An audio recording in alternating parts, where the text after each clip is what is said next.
కడప వెళ్దాం. కడపలో మా ప్రతినిధి యూసఫ్ మనకు అందుబాటులో ఉన్నారు. కడపకు సంబంధించి ఉమ్మడి కడప జిల్లాలో అభ్యర్థులు ప్రకటించింది టీడీపీ పార్టీ. ప్రధానంగా 10 స్థానాలకు 4 స్థానాల అభ్యర్థులు ప్రకటించినటువంటి పరిస్థితి కనిపిస్తుంది. ఉమ్మడి బీజేపీ జనసేన సంబంధించినటువంటి పొత్తు కూడా ఇంకా ఖరారు కానటువంటి పరిస్థితి కనిపిస్తుంది. బీజేపీ పొత్తుకు సంబంధించి కూడా సీట్లు ఉంచామని కూడా చెప్తున్నటువంటి పరిస్థితి కనిపిస్తుంది. సో ఇక్కడ పార్టీ తీరుపై తీవ్ర వ్యతిరేకతను వ్యక్తం చేశారు ఉమాదేవి.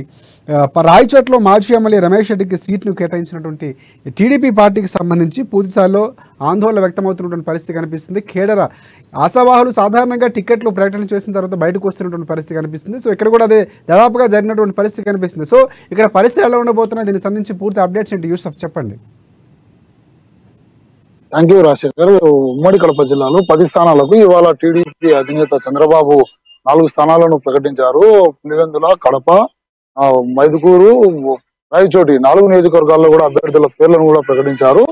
ఈ నేపథ్యంలోనే కడప జిల్లాలో ముందు నుంచి కూడా టీడీపీకి ఎవరైతే అనుకూలంగా వ్యవహరిస్తా పార్టీ కార్యక్రమాల్లో కొనసాగుతా ఉన్నారో వీరితో పాటు సీట్లు ఆశించినటువంటి ఆశావాహులు కూడా ఇప్పుడు రివర్స్ గా మారేటువంటి పరిస్థితి కనబడతా ఉంది.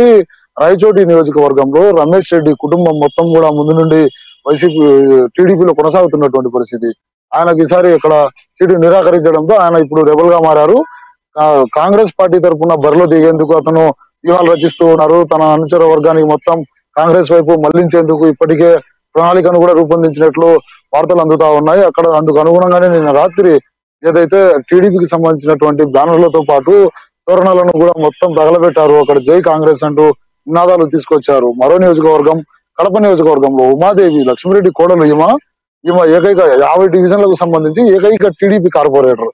ఈమె తనకు సీటు వస్తుందని చెప్పేసి ఆశగా ఎదురు చూశారు. దాదాపు ప్రచారం కూడా ప్రస్తుత క్యాండిడేట్ ఎవరైతే కొనసాగుతా ఉన్నారో ఈమెకు ఆపోజిట్ గా పూర్తిగా కూడా ఇక్కడ ప్రచారం కొనసాగించారు. వందల మంది కార్యకర్తలతో ఇంటింటికి తిరిగారు. చంద్రబాబు ఇచ్చినటువంటి ప్రతి కార్యక్రమానికి కూడా పిలుపునిచ్చిన కార్యక్రమానికి కూడా ఈమె హాజరై ఇక్కడ కార్యక్రమాలు నిర్వహిస్తూ వచ్చారు. అయితే అనూహ్యంగా ఇవాళ ఎవరైతే మాధవిరెడ్డి ఉన్నారో ఆమె పేరును తెరపైకి తీసుకొచ్చి ఆమెకు సీటు ప్రకటించారు. ఇక్కడ కూడా విభేదాలు బొగ్గమంటూ ఉన్నాయి. వీరు కూడా త్వరలో నిర్ణయం తీసుకునేటువంటి అవకాశం కనబడతా ఉంది.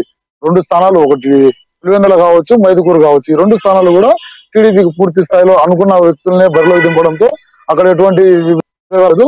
మరో నియోజకవర్గం రాజంపేట నియోజకవర్గంలో కూడా ఇప్పటి వరకు ఎవరి పేరు రాకపోవడంతో జనసేన గట్టిగా పట్టుబడతా ఉంది.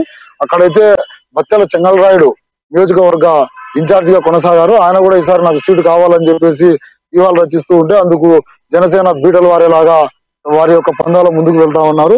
మరో నియోజకవర్గం రైల్వే కోడూరులో కూడా ఇదే పరిస్థితి ఏర్పడింది. అక్కడ నుండి పనతల సురేష్ తనకు కావాలని